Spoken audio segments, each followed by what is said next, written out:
కన్ను మూసుకొని ప్రార్థన చేసుకుందాం.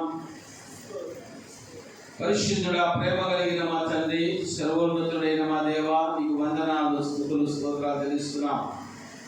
కృపగల ప్రభా, జీవము గల దేవ, అత్యున్నత సింహాసనంపై ఆశ్చర్యమైన దేవా, నీకు వందనాలు ప్రభా. సంఘ ఆరాధన ఆరంభించింది మొదలుకొని నీ కృప తోడుగా ఉంచి పాటలను మహిమ పొంది ఉన్నా. స్తుతి ఆరాధన యందు మీరు మహిమ పొందినందుకు వందనాలు ప్రభా. తండ్రి, నీ దీర్ఘరాష్ట్రం నిలబెట్టుకొని నీ కొలతలను ఆత్మ తెలిపి వాడుకోండి. సాక్ష్యం లేదు మహిమ పొందినందుకు వందనాలు. నీ అగ్ని అభిషేకం ఇచ్చి మీరు మాట్లాడండి ప్రభా. మీ స్వరం వినిపించండి తండ్రి. నీ మాటలో జీవం ఉంది. నీ మాట మమ్మల్ని బ్రతికిస్తుంది, నడక నేర్పుతుంది. నీ ఆత్మ నడిపింపులో మేము ముందు గక్క అటు కృప చేత నీకు నడిపించమని ప్రార్థన చేస్తూ వినగలిగిన చెవులు గ్రహించమని అనుగ్రహించమని యేసు నామమున ప్రార్థించి అడిగి వేడుకొంచున్నాం పరమ తండ్రి, ఆమేన్. హల్లెలూయా. పరిశుద్ధ గ్రంథములో నుండి మత్తయి సువార్త 9వ అధ్యాయము 18వ వచనం నుండి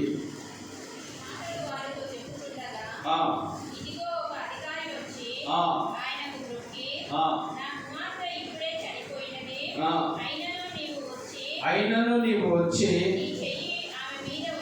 నీ చెయ్యి ఆమె మీద ఉంచుము, ఆమె బ్రతుకుననేను.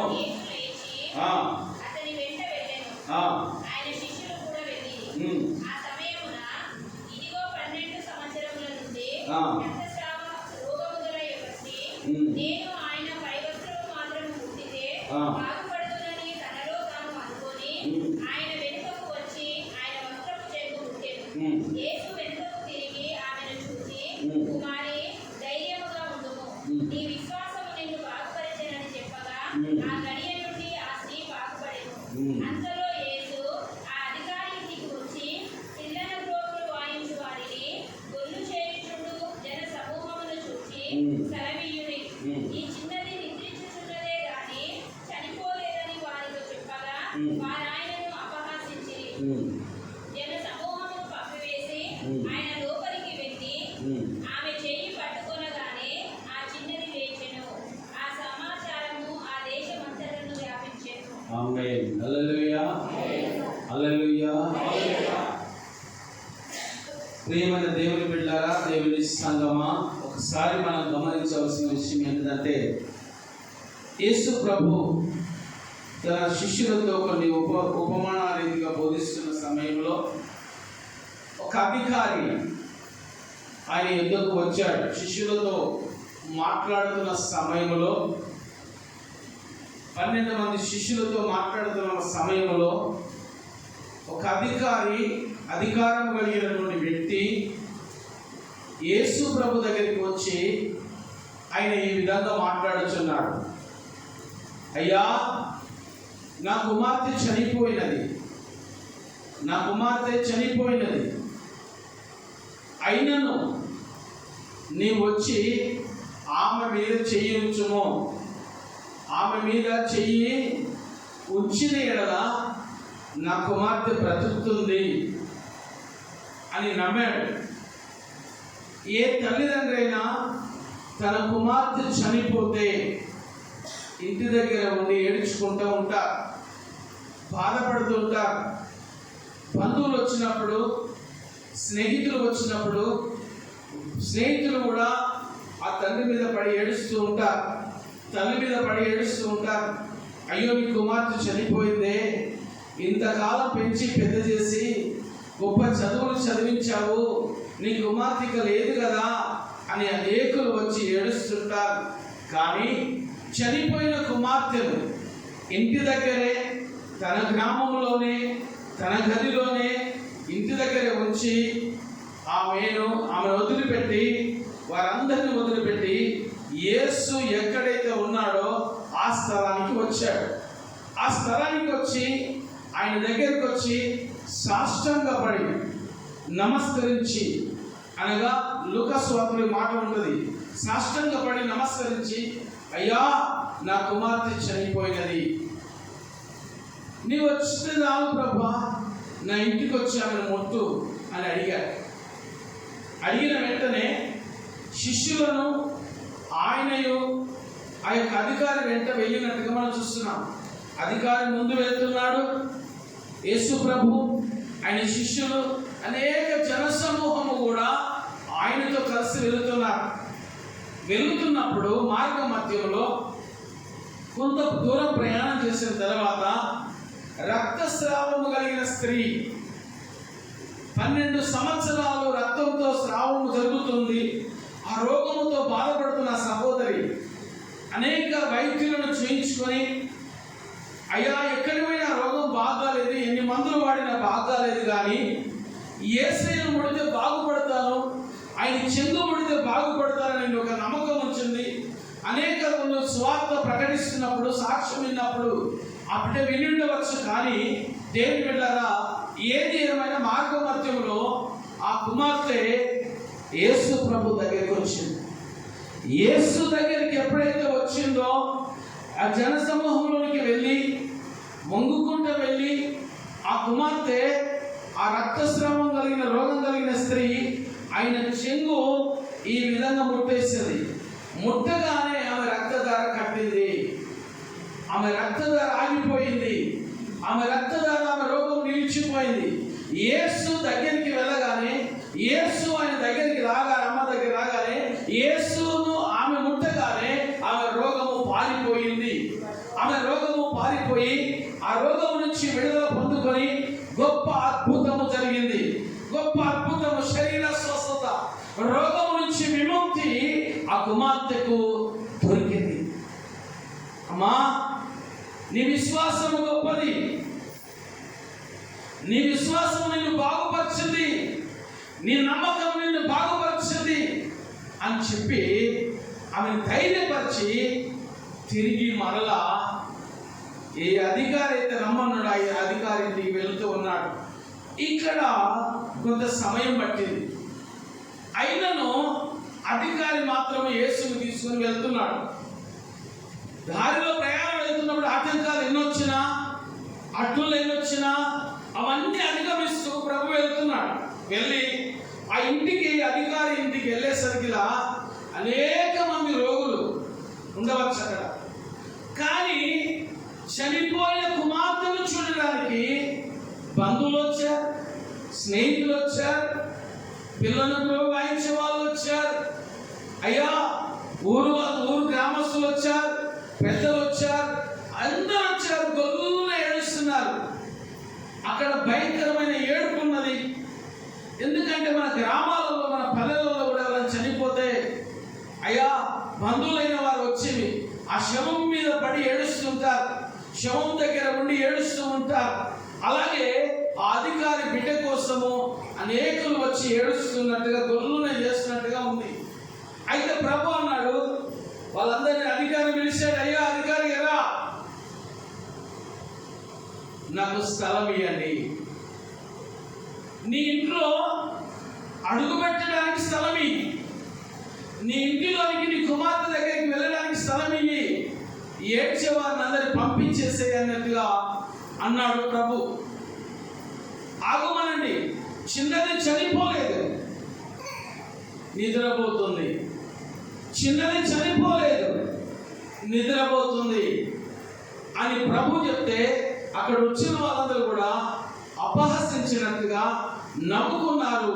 ఒకరు ఒక్కొక్క రకంగా మాట్లాడుకున్నారు. మనం గమనించాలి, ఇక్కడ ఆ అధికారికి చెప్పిన వెంటనే వాళ్ళందరినీ కూడా ఇంట్లో నుంచి బయటికి పంపించాడు. యేసయ్యకు స్థలం ఇచ్చాడు. చెప్పండి కూడా ప్రభు. ఎప్పుడైతే యేసు ప్రభు ఆ జనమంతా పక్క జరిగారో, యేసు ప్రభు దారి దొరికిందో, ఆ ఇంట్లోకి వెళ్ళాడు. ఆ చిన్నదాన్ని చెయ్యి పట్టి తల్లి తాకుని, చిన్నదానా లేము అనగానే లేచి నిలబడి, చనిపోయిన ఆ బిడ్డ కొన్ని గంటలైంది, కొంత సమయం పట్టింది, మృతత్వమైనటువంటి ఆల్రెడీ చనిపోయింది, శరీరంలో వేడి లేదు, ఏ నరము పనిచేస్తలేదు, వేడి రక్తంలో వేడి అంతా చల్లారిపోయింది, ప్రాణం చల్లబడింది. సజీవుడైన యేసయ్య వచ్చినప్పుడు ఎప్పుడైతే ఆమె మీద చేయి ఉంచాడో జీవాత్మ తిరిగి ఆమెలోకి వచ్చింది. జీవాత్మ తిరిగి వచ్చింది. జీవము కలిగిన దేవుడు ఆ ఇంట్లోకి రాగానే జీవాత్మ తిరిగి ఆ ఇంట్లోకి వచ్చింది, ఆ హృదయంలోకి వచ్చింది. ఈరోజు యేసు ప్రభువుల వారికి ఏ గృహంలోనైతే స్థలం లేదో అక్కడ మరణం ఉంటుంది. ఆ ఇల్లు, ఆ వ్యక్తి మరణం అనగా పాపం. పాపం ఏ ఇంట్లో ఏ హృదయంలోనైతే ఏలుతుందో అక్కడ ఏడుపు ఉంటుంది,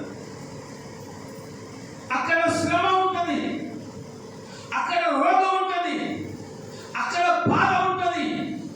అవన్నీ పోవాలంటే యేసయ్యకు ప్రతి నిమిషం స్థలం ఇవ్వాలి.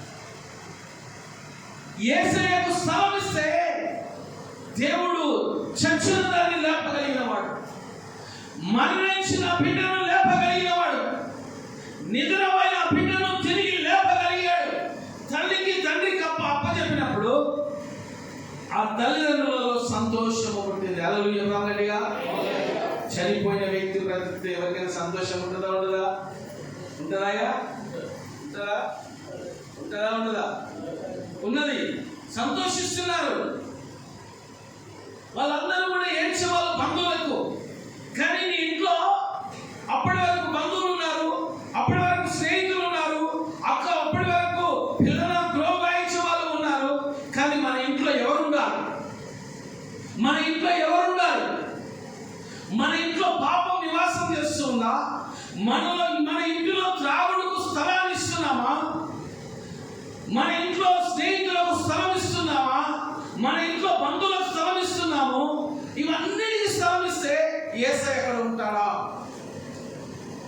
లోకానికి స్థలం ఇస్తే యేసయ్య ఉండడు. పేరుకు క్రైస్తవుడివి, పేరుకు భక్తి పరుడివి, పేరుకు మంచి ప్రార్థన చేస్తుండవచ్చు, వాక్యము బాగా చదువుతుండవచ్చు, నీ దగ్గర అన్ని విధాలా గొప్పగా ఉండవచ్చు. కానీ ఆ రోజే నీ కౌంట్ డౌన్ స్టార్ట్ అయింది. ఆ రోజు వరకు నువ్వు బాగున్నావు. ఆ రోజు వరకు నువ్వు ఏ బలహీనత లేక, ఏ రోగం లేక, ఏ కష్టం రాక, ఏ యాక్సిడెంట్ జరగకుండా దేవుడు ప్రతి దినం నిన్ను కాపాడాడు. ఆ రోజు నుంచి నీ ఇంట్లో శ్రమ స్టార్ట్ అవుతుంది. వాక్యానికి చోటు లేదు అక్కడ, ప్రభువుకు చోటు లేదు. మరణంలో నుంచి జీవంలోనికి నడిపించే ఆ పరిశుద్ధాత్మ దేవుడికి స్థలం ఇవ్వకుండగా నువ్వు ఇంత మాటలకు స్థలం ఇచ్చావు. అతను తాగే అతని యొక్క అలవాటుకు నువ్వు స్థలం ఇచ్చావు. మరణాన్ని కోరి నీ ఇంటిలో తెచ్చిపెట్టుకుంటున్నావు. జాగ్రత్త. అందుకే ప్రభు అంటున్నాడు, నాకు స్థలం ఇవ్వండి, నాకు స్థలం ఇవ్వండి. మరణము పారిపోతుంది, మరణము పారిపోతుంది, కరువు పారిపోతుంది. చూద్దాం 2 మొదటి రాజుల గ్రంథము 17వ అధ్యాయము 8, 9, 10 వచనం చదవండి. అతనికి ప్రత్యక్షమై ఇలాగ సెలవిచ్చెను, నీవు సీదోను పట్టణ సంబంధమైన సారేపతు అను ఊరికి పోయి అచ్చట ఉండుము. నిన్ను పోషించుటకు అచ్చటనున్న ఒక విధవరాలికి నేను సెలవిచ్చితిని. అందుకు అతడు లేచి సారేపతునకు పోయి పట్టణపు గవిని యొద్దకు రాగా ఒక విధవరాలు అతడి కట్టెను ఏరుచుండుట చూసి ఆమెను పిలిచి త్రాగుటకై పాత్రలో కొంచెం నీళ్లు నాకు తీసుకొని రమ్మని వేడుకొనెను. ఆమె నీళ్లు తేబోతుండగా అతడు ఆమెను మరల పిలిచి నాకు ఒక రొట్టె ముక్కను నీ చేతిలో తీసుకొని రమ్మని చెప్పాను. అందుకు ఆమె, నీ దేవుడైన యెహోవా నీకు తోడు, రొట్టెలో పట్టెడు పిండియు బుడ్డిలో కొంచెం నూనెయు నా యొద్ద ఉన్నవే. కానీ అప్ప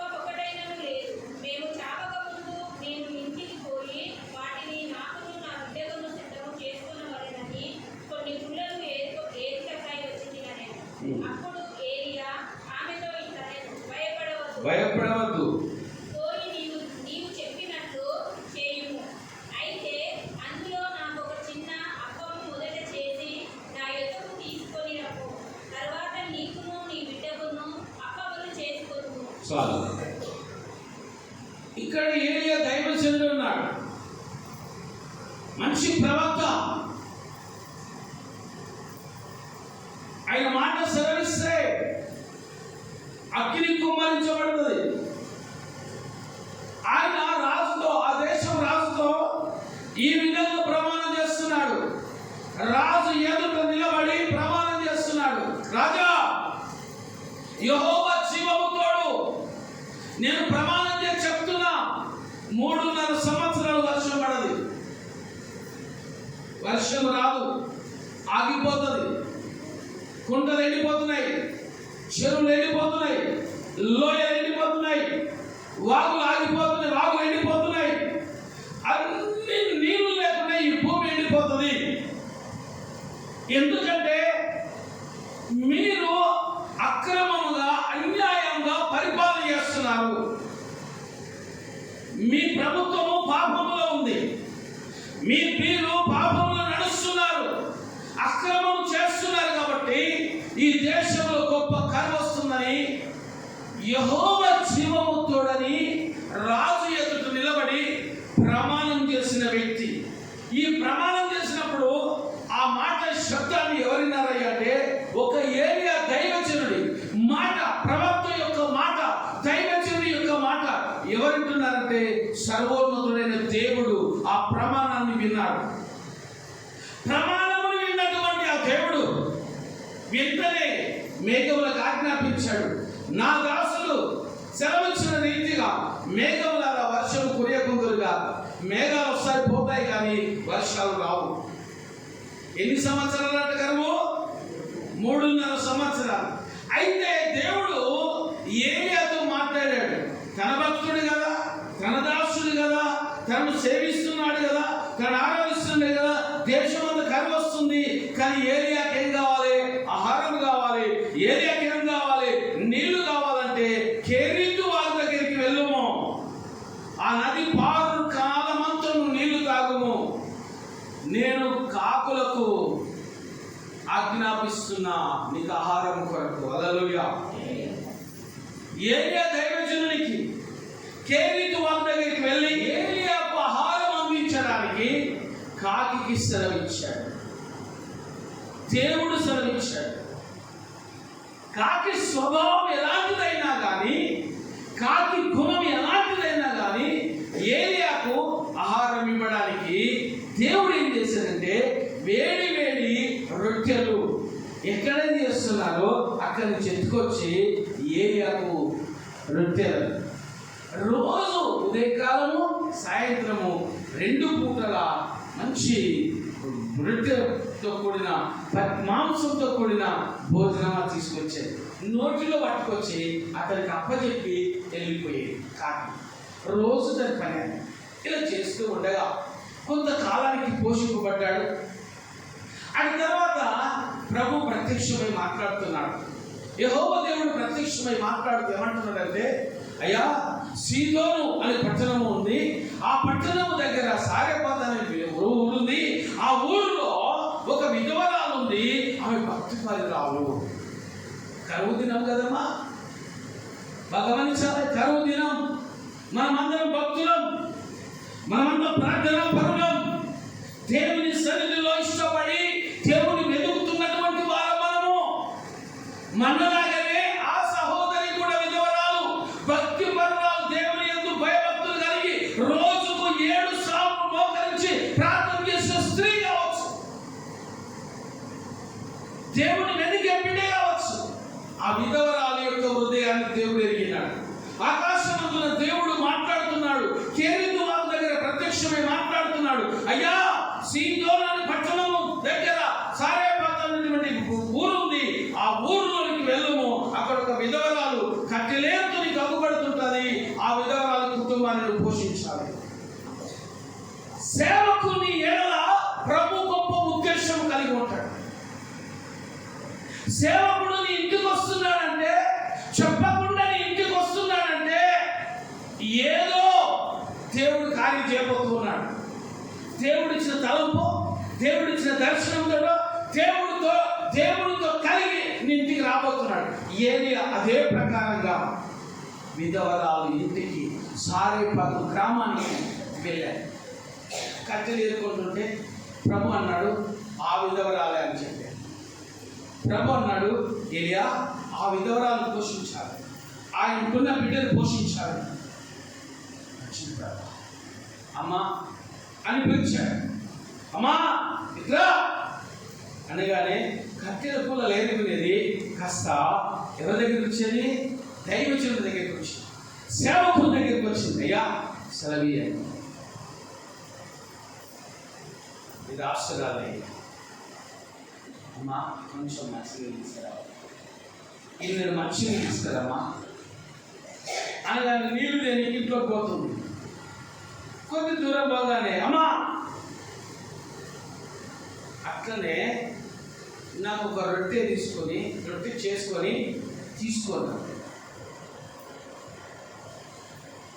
అప్పుడు ఆమె అన్నది, అయ్యా దైవజనుడా, నా ఇంటిలో నా బుడ్డిలో పట్టెడు పిండి మాత్రం ఉంది, కొంచెం నూనె ఉందయ్యా. ఆ పట్టెడు పిండి నేను నా కుమారుడు యెహోవా శివము తోడు, నాయన యెహోవా శివము తోడు, ఆ పిండి తిని రొట్టె తిని చనిపోవాలయ్యా మేము, ఇక మాకు లేదు పిండి, ఇది చివరిది అని చెప్పి. అమ్మా భయపడవద్దు, దైవజనుడు చెప్తున్నాడు, సేవకుడు చెప్తున్నాడు, అమ్మా నువ్వు భయపడవద్దు. శ్రమ వచ్చిందని, కర్మ వచ్చిందని, రోగం వచ్చిందని భయపడద్దు. దేవుని సన్నిధిలో ఉండి అంగలార్చు, దేవుని సన్నిధికి లోబడు, దేవుని మాటకు లోబడు, ప్రార్థనకు లోబడు. దేవుని సన్నిధిలో నువ్వు ఎప్పుడైతే లోబడతావో దేవుడైన యెహోవా అంటున్నాడు, ఏది అంటున్నాడు, అమ్మా భయపడవద్దు, మొదటి అప్పము నాకు ఇమ్ము. మొదటి అప్పము ఎవరికి ఇవ్వాలమ్మా? సేవకునికి. దశమభాగం మొదటిది దేవునికి, కృతజ్ఞత కానుక మొదటిది. అయ్యా మొక్కుబడ మొదట, ఈ మొదట అని పెట్టాడు దేవుడు. అంటే నీ ఇంట్లో కరువు ఉండాలని, నీ ఇంట్లో ఆనందం ఉండాలని, నువ్వు సంతోషంగా బ్రతకాలని, ఆ విధవరాలని పోషిస్తున్న దేవుడు నిన్ను పోషించాలని, నిన్ను సంతోషంగా ఈ భూమి మీద బ్రతికించాలని ఒక ప్రణాళిక కలిగి ఉన్నాడు దేవుడు. అందుకే సేవకుని నీ ఇంటికి పంపిస్తున్నాడు.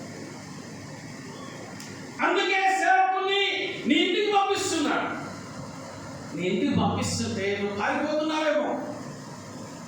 అమంటున్నది, అయ్యా యెహోవా శివముతోడు, నా ఇంట్లో కరువు రాబోతుంది, మరణము రాబోతుంది, శ్రమ రాబోతుంది, ఇది చివరి పిండి, పట్టెడు పిండి, అందులో ఒక్క ముద్ద నాకివ్వు, అందులో ఒక ముద్ద నాకివ్వు, అందులో ఒక ముద్ద నాకు రొట్టె చేసి, తర్వాత నీకు నీ కుమారుడికి చేసుకో, తర్వాత నీకు నీ కుమారుడు చేసుకో. మొదట దేవుని సేవించు, మొదట దేవుని మందిరాన్ని వెతుకు, మొదట దేవునికి నీ కష్టార్జితంలో భాగం నీకు. మొదట ప్రభువుని గణపరచడం నేర్చుకో, ప్రభువుని స్తుతించడం నేర్చుకో, ప్రభువుకి ఇవ్వడం నేర్చుకో, ప్రభు పరిచయం చేయడం నేర్చుకో, ప్రభు సన్నిధిని వెతకడం నేర్చుకో. ఆ తల్లి దేవుని వెతికేది కాబట్టి దైవజనుని మాటకు లోబడ్డది. హల్లెలూయా. ఈరోజు దైవజనుని మాటకు లోబడుతున్నావా? ఎవరికి సమయం ఇచ్చిందంటే దైవజనునికి స్థలం ఇచ్చింది. అతను ఇంట్లోకి స్థలం, తన ఇంటిలో స్థలం ఇచ్చింది. స్థలం ఇచ్చినప్పుడు ఆ పట్టెడి పిండిలోకి కొంచెం పిండి తీసి ఒక్క రొట్టె చేసి ఒక్క అప్పము చేసి దైవజనునికి ఇచ్చిన తర్వాత తిరిగి మరల తెల్లారి వెళ్ళి చూసుకుంటే దేవుని బిడ్డలారా, ఎంత పిండి నిన్న గడిపిందో అంత మళ్ళా ఊరింది. ఎక్కడి నుండి వచ్చిందో ఆ దీవెన, ఎక్కడి నుండి వచ్చిందో ఆ ఆశీర్వాదం ఎక్కడి నుండి వచ్చిందంటే యెహోవా వలన కలిగినది. ఆకాశం నుండి మన్నాను కురిపించినట్టుగా ప్రభువు యేసు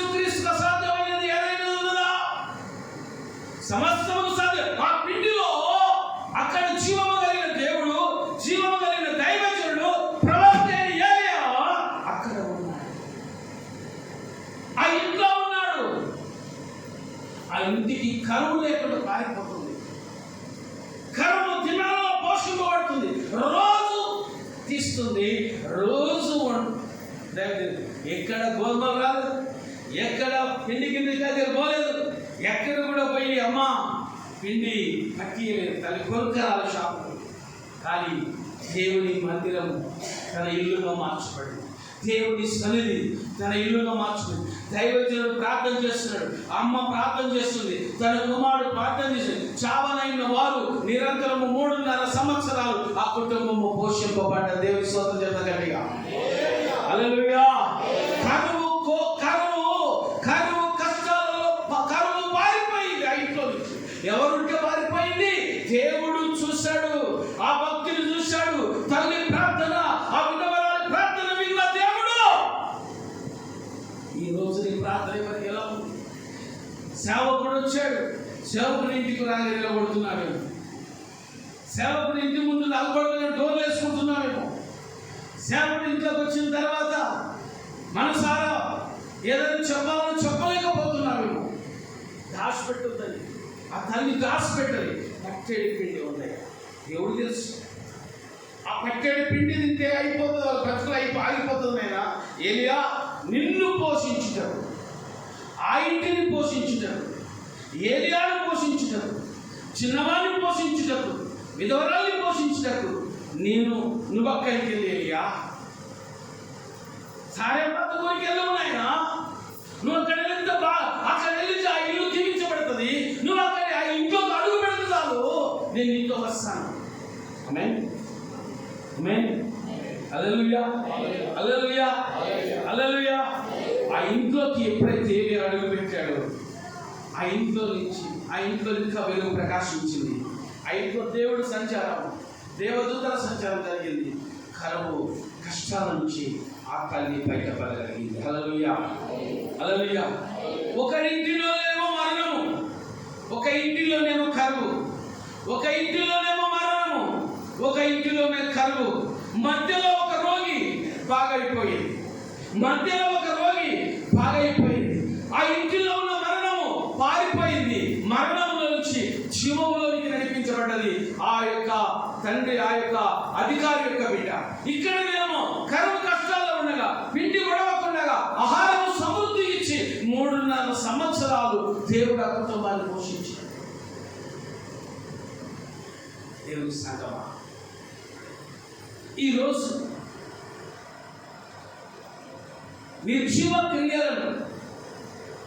నీ జీవ క్రియలను విడవకుండా, దేవుని భక్తిలో లేకుండా, అందుకే ప్రభు నిర్జీవ క్రియలను విడిచి నన్ను వెంబడించు, నా యందు విశ్వాసం ఉంచుము. అధికారి విశ్వాసం ఉంచాడు, పేద విధవరాలు విశ్వాసం ఉంచింది, ఏలియా దైవజనుడు విశ్వాసం ఉంచాడు, ఆ యొక్క రోగి అయిన రక్తస్రావం కలిగిన రోగి విశ్వాసం ఉంచింది. విశ్వాసం ఉంచిన ఆ కుటుంబాలు బాగుపడింది. విశ్వాసించిన కుటుంబాలు జీవితాల్లో గొప్ప వెలుగు. కరువు నుంచి పారిపోయింది. ఏమిటా నువ్వు ఇప్పుడు ఏ స్థితిలో ఉంటున్నావో నిన్ను నువ్వు ఒకసారి పరిశీలన చేసుకో. ఎవరు వెళ్తున్నారు నీ ఇల్లును? లోకం వెళ్తుందా? నీ ఇల్లును దేవుడు వెళ్తున్నాడా? నీ ఇల్లును శ్రమ వెళ్తుందా? నీ ఇల్లును ఎవరు వెళ్తున్నారు? నిరంతరము ప్రార్థించి దేవునికి లోబడితే తప్పకుండా నీ ఇల్లు శిష్యశాలంగా మారిపోతుంది, ఆనందంగా మారిపోతుంది. మరణించినటువంటి ఆ కుమార్తె లేచి కూర్చున్నప్పుడు ఆ ఇంటిలో సంతోషం పుట్టింది. పిండి ఎప్పుడైతే ఊరడం స్టార్ట్ అయిందో, నూనె ఎప్పుడైతే ఊరడం స్టార్ట్ అయిందో, ఆ కుటుంబంలో సంతోషము, ఆ కుటుంబంలో ఆనందము, ఆ కుటుంబంలో కరువు పోయింది, నా ఆకలి తీర్చబడుతుంది, నేను తృప్తిగా ఉన్నాను, సంతోషంగా ఉన్నాను, ఆనందంగా ఉన్నానని ఆ పేద విధవరాలు దేవుని సన్నిధిలో ఇంకా పోతాడు. దేవునికి స్థలం ఇస్తే నీ కుటుంబం మారిపోతుంది. దేవునికి నీ హృదయంలో స్థలం ఇస్తే, అందుకే ప్రభువు అంటాడు, నీ హృదయం అని తలుపు యొద్ద ఉండి తట్టుచున్నాను, ఎవడైతే నా స్వరం విని తలుపు దిగినో వాడిని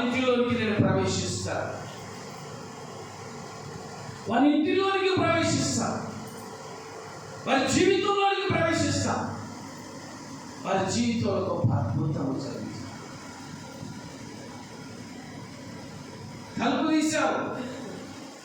తలుపు తీశావు కానీ యేసయ్య ఉండే లాగులని ఎల్లుందా జ్ఞాపకం తీసుకో. నీ ఉదయముగా పాపము మనస్సుతో ఇంకేళ్తున్నావేమో, పరిశుద్ధత లేని జీవితం నీకు జీవితంలో ఉందేమో, ఒకసారి జ్ఞాపకం చేస్తుంది బిడ్డ.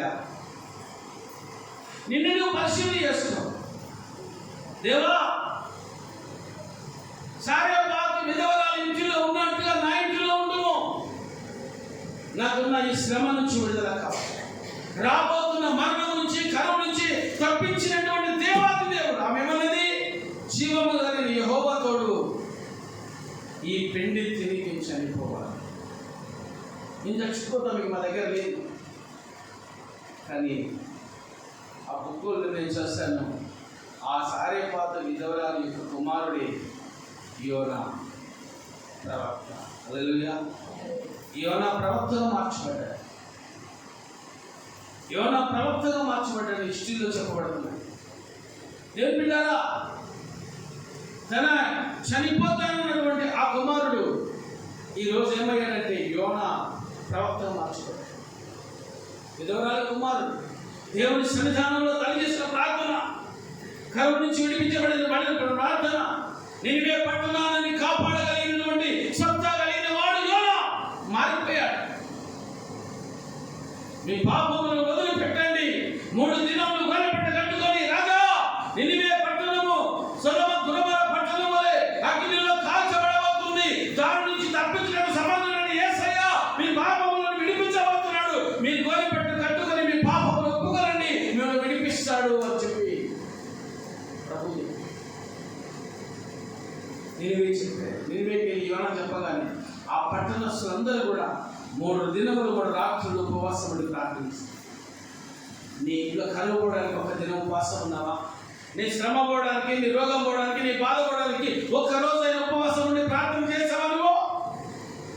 నీ కుటుంబ సమస్యల్ని ముందు పెట్టుకొని నాకున్న సమస్యలని నువ్వు అనుకుంటున్నావేమో, కానీ ఆ సమస్య పోవాలంటే నువ్వు 1 దినము ప్రతిష్ఠిత వ్రత దినం ఏర్పరచుకోవాలి.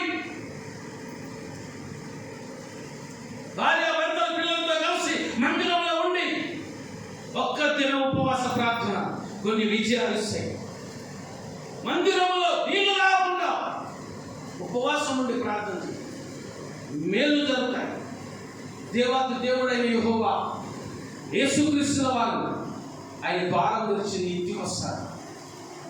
ఆకాశం నుండి దిగొచ్చి నీ ఇంటికి వచ్చి నీ ఇంట్లో ఉన్న సమస్యను తీసివేయగలిగిన ఆ దేవుడు నీతో ఉండాలని ఆశపడ్డాడు.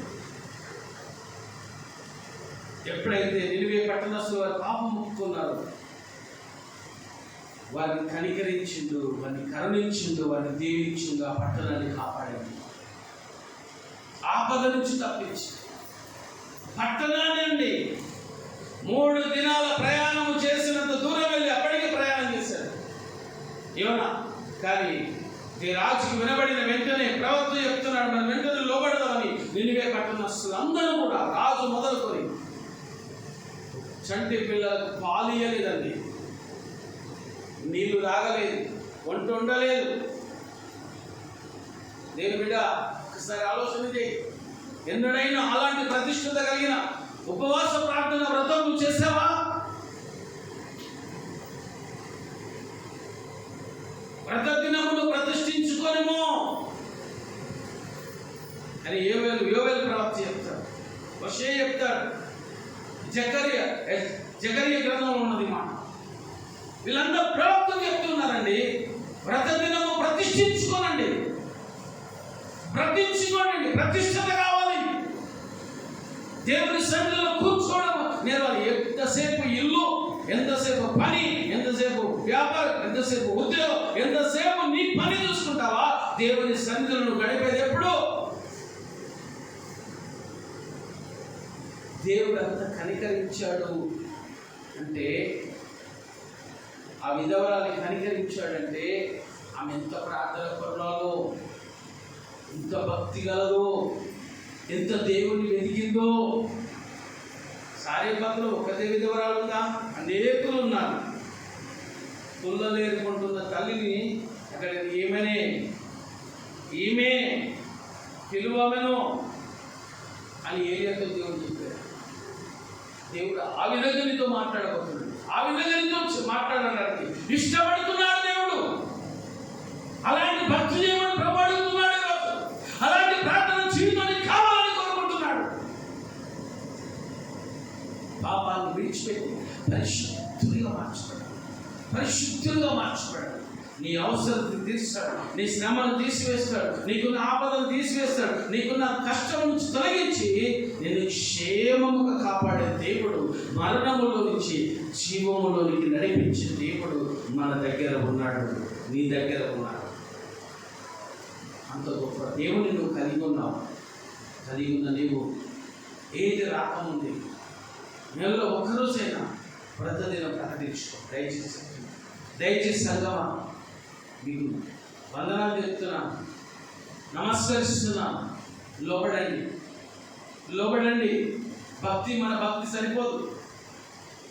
మన భక్తి సరిపోదండి. ఇది భక్తి పెద్దది కాదు. నువ్వు చేసే భక్తి చాలా పెద్దదేమి కాదు. చేయవలసింది ఎంతో భక్తి ఉంది. ఆ భక్తి చేస్తే వారి వల్ల నువ్వు ఆశీర్వదించబడతావు. ఆమేన్. హల్లెలూయా. అధికారి దీవించబడ్డాడు. అధికారి కుటుంబము, ఒక అధికారం కలిగిన వ్యక్తి ప్రభుకు లోబడ్డాడు, ప్రవక్త లోబడ్డాడు, విధవరాలు లోబడ్డది, నినివే పట్టణస్థులు రాజు లోబడ్డాడు.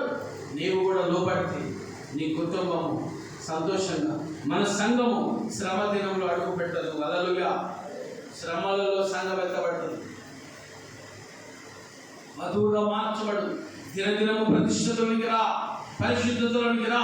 ప్రభు కృప తోడుగా ఉంటుంది కాబట్టి నీకున్నటువంటి ఆపద నుంచి తప్పించుటకు దేవుడు తోడై ఉంటాడు. కాబట్టి ఆ కృప తోడుగా ఉండి మన సంఘమును కాపాడాలని ఇష్టపడుతున్నా దేవునికి మాట దీవించింది గాక. ఆమేన్.